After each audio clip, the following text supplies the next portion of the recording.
and it's my privilege to be here talking about my work and what I do and my journey to becoming a psychologist and a traditional healer. My name is Veronika Steyn, and I live in Zimbabwe, and I have my practice in Zimbabwe. And I would like to share with you today the story of how I have come to become a psychologist and traditional healer. And I hope that my journey could entertain and inform. I guess I would have to start with 7 years ago when my husband and I moved to Zimbabwe. My husband is Zimbabwean, and we have met in China, where we were living there separately. And one night just met at the bar. And his plan was always to return back to Zimbabwe. He was working in China at the time to raise his children from his first marriage. And when the opportunity presented itself, we have found ourselves in Zimbabwe.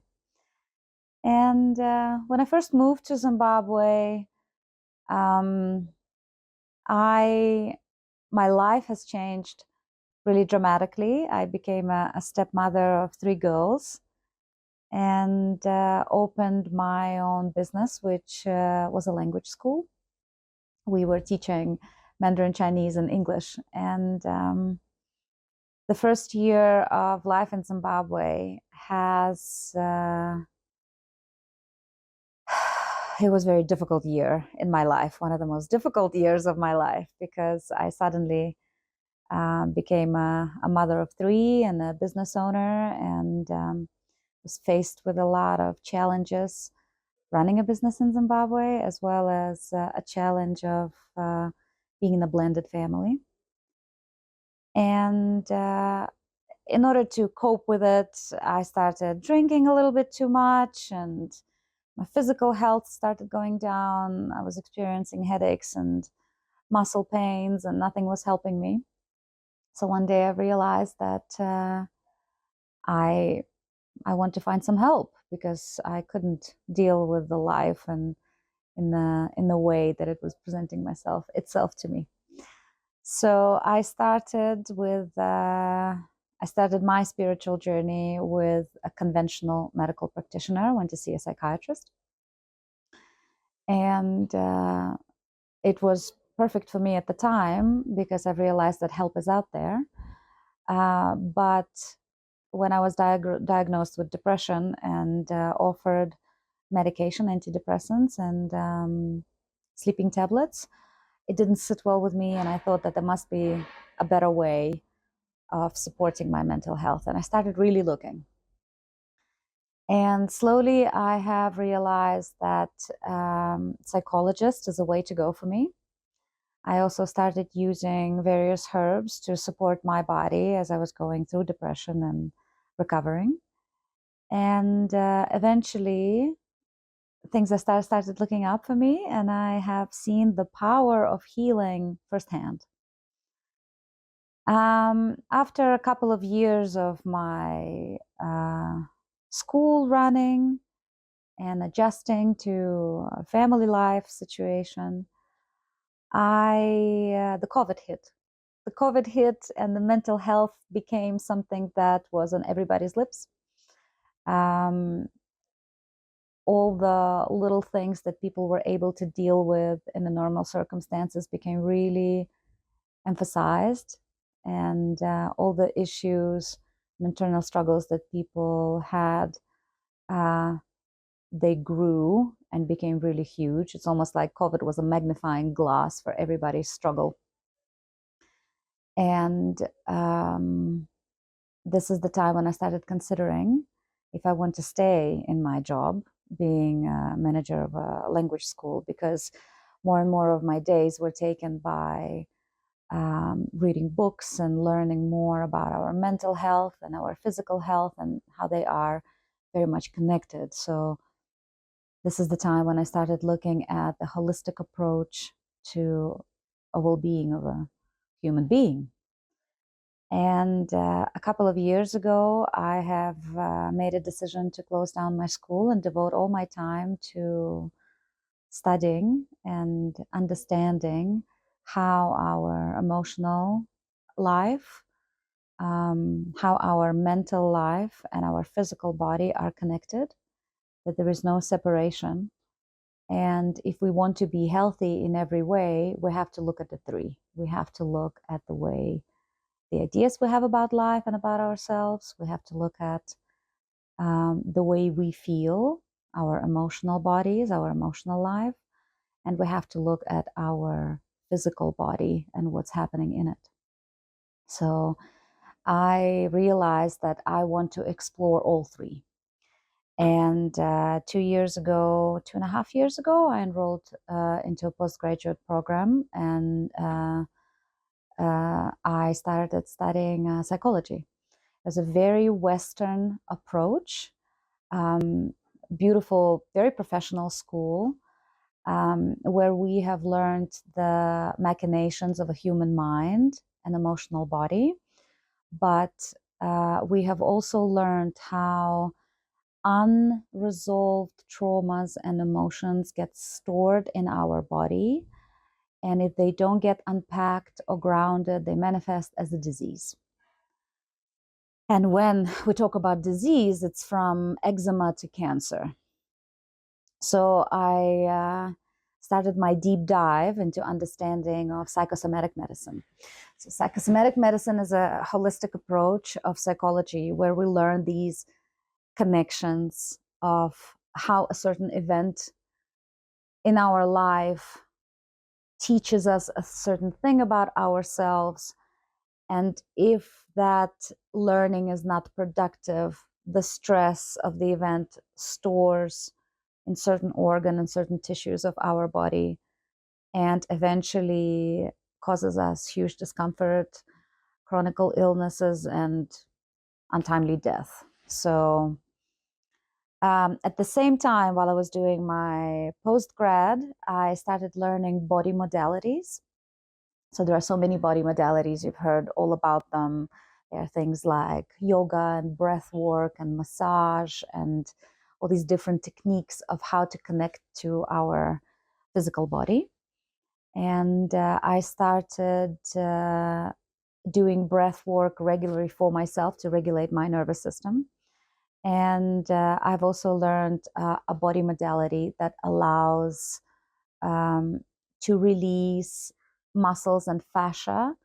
It's a fascia is a tissue around your body that allows the energy in your body to flow so body can heal itself. I came in from a dual approach from a mental standpoint and also coming in through the body, supporting the body in its physicality. While this was all going on, I was very aware of the fact that I am on a Zimbabwean land. I'm a foreigner who lives in Zimbabwe, who knows very little about Zimbabwe. And I mean, of course, when I moved here, I started learning a little bit of Shona and understanding the history of the land and what's been happening. And I've realized that Zimbabwean land also stores a lot of pain and a lot of very difficult events for Zimbabwean people that have happened over the course of the last 100 years. A lot of very heartbreaking stuff. And I've realized that this is what's missing from my practice, a spiritual aspect of it. Spiritual aspect that is connected in the roots of the land. And when a friend of mine presented an opportunity and told me about the course that Zenatha was doing, a course of traditional African medicine, I was very excited to enroll. And I started my studies last year. It started with the theoretical part. We've learned about different traditional African religions, the belief systems, ancestral work, and how it manifests into churches, spiritual healing, and different aspects of life of average Zimbabwean. And I finished my theoretical part last year, and this year my teacher Sakura Sabanda and I have been doing practical lessons. where we would travel to different parks and learn about indigenous trees and plants, and they are and their use to improve people's both physical and mental health.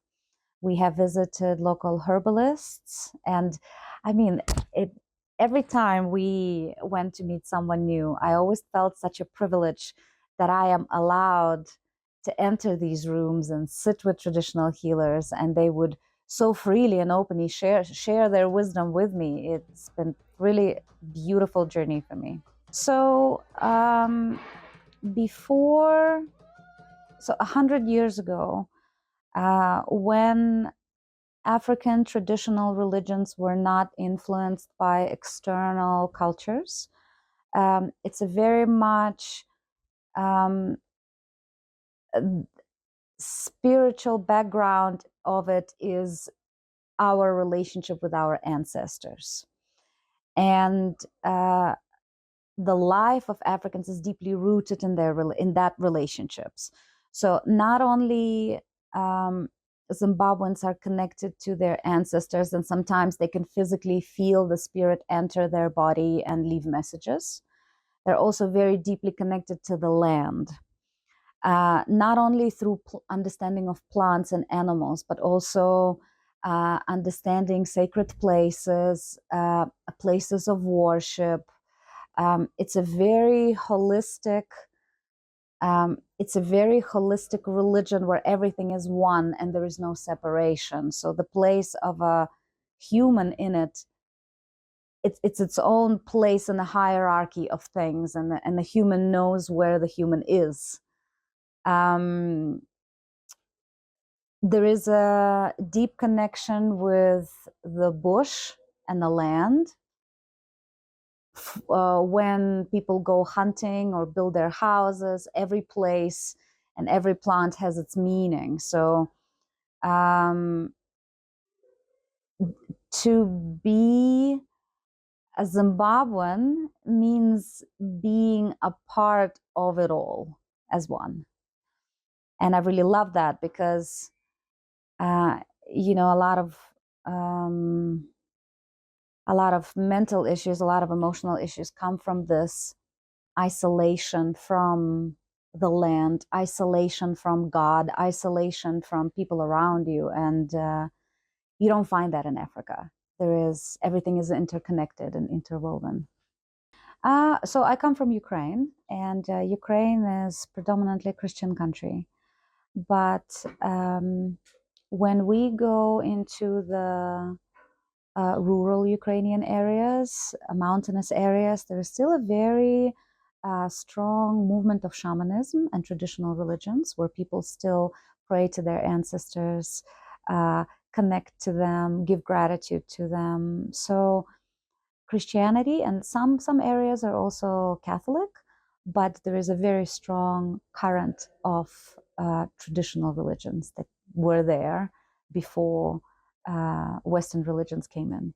So while I was living in Ukraine, I never got to experience the shamanic part of my culture, because in my family also there was mostly Christian. I could not resonate with that so much growing up, because I felt that there is so much more and so much more wisdom, and not so much the religion, but mostly spirituality. And that's where I find myself now, connected to God through my spiritual practices rather than by going to church. So I think it's a little bit of both. So at the beginning of my session, the way my session usually goes, the floor is my clients, and they tell me what's been going on for them. And then I ask them, so what is that you want? What is your intention for this session? And very often, people think they want one thing, but in reality, they need something else entirely. So that is my job, to be able to tune in. In Western psychology, we call it the field. It's the space between us that has so much more wisdom than my human mind. So it's my skill and my practice and my spiritual ability to feel what is happening for the person in that conversation, to feel the emotions that are rising for them, to maybe see what is going through their mind, to notice what's happening to their body while they're talking to me or discussing something with me. And then with all that information, I am able to take them in a direction where they need to go, not where they think they want to go, but what they really need to look at. And very often, at the beginning, what they say and where we get to at the end of the session are very different things. So there is always, at the beginning of it, there is always a therapeutic conversation. It's a space between us where I ask questions to find out in detail where the person is coming from and what they need, what kind of support they're looking for. In therapeutic conversation is usually the time where through a skillful questioning, the person manages to start really feeling themselves, feeling how they feel today, because very often we are all in our head, so through a therapeutic conversation we land and they start feeling what's happening, the sensations in their body, the emotion that is coming up for them, any visions that they might be having. So we move into the land of metaphor rather.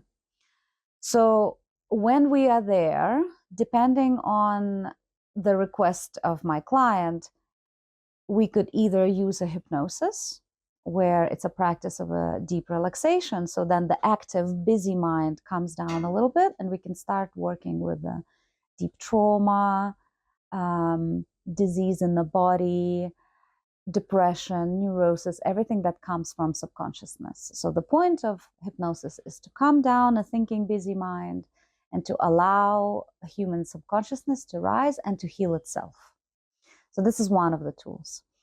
I also use body-oriented psychotherapy in my therapy sessions, and it would look something like that. Let's say you have experienced a trauma of abuse or of a physical violation of your body, and through hypnosis and questioning, we find out, and through feeling, where that trauma is stored in your body. So then I come in and through a simple manipulation with the tissue in that part of the body, there is a possibility to complete the cycle of that trauma in your body and come out of it. So what very often happens in traumatic situations, let's say you were mugged and beaten and you were not able to run away or protect yourself. Body goes into a state of seizure because our mind is giving our body, let's say a thought drops, we need to run, but you can't, your body is frozen. So unless we unlock that and allow the body to run, to complete that cycle of trauma that's stuck, the body is going to start slowly and slowly developing a chronic condition. That could be a psychological condition or a physical condition. So by completing the cycle of trauma in your body, it can heal itself, it can relax, and the person can feel good again, can feel like themselves. So that's one. That's a second tool that I've got. The third tool that I have is energy healing. So energy healing, I think it has quite a bit of similarities with the way traditional African healers work, where I either sit next to you or put my hands on the body, and following my internal knowing and intuition, I follow and find where the ailment is. And then I use not my energy, but a divine energy to help and bring that to life and let that go. So it's a work with a subtle body, which is a lot harder to explain because it's very intuitive, and it's very beautiful work. But yeah, I always struggle to describe it, but I know that the result of that work sometimes is more profound than the conversation that I might have. Another tool that I have is the full body work. So when the client comes to me and they struggle with a chronic pain, for example, or they're right after the surgery and they're looking for recovery, I would spend an hour and a half working on their body, on the body completely from head to toe, aligning everything up, releasing tensions that are there, opening energetic channels so body can heal itself. And of course, in my practice, depending on where the person is, how they're feeling, what they need, I might use herbs and bark of a tree or any other plant medicine to support their recovery. That really depends on the style of hypnosis. So there is a clinical hypnosis, which I don't use so much in my practice. I do sometimes, but I mostly use Erickson hypnosis. So Erickson hypnosis has been created by Milton Erickson. He was a genius psychotherapist. And it's the kind of hypnosis where you do not drop very deep and you don't remember what happened to you. You remember everything that has happened to you. In fact, that you participate in the conversation actively. But you become a little bit freer of your inhibitions and ideas of how the conversations should go. So you release control. And that allows me to guide the person towards their healing through power of metaphor. So it's a very soft process. It's not, I would say clinical hypnosis is a little more structured. And when a practitioner practices clinical hypnosis, there are also levels of it. So if we go very deeply, deep level of hypnosis, then sure, a person might not remember what happened to them, but the healing already had taken place. And when they come out of it, they feel a lot different. They start making different decisions about their lives. They might be able to quit a bad habit and stuff like that.